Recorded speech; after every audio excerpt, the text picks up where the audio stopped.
মা বাবার আশীর্বাদ না থাকলে কোনোদিন একজন বৈষ্ণব সাজা যায় না।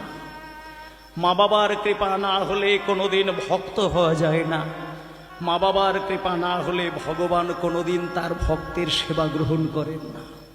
ও মায়েরা, একটা কথা বলে দিই, কৃষ্ণ বলে দিয়েছেন, যারা মা বাবাকে সেবা না করে আমার সেবা করেন, যারা মা বাবাকে খেতে না দিয়ে আমার মন্দিরে এসে খাবারের থালা সাজায়, সেই থালা ভগবান গ্রহণ করেন না।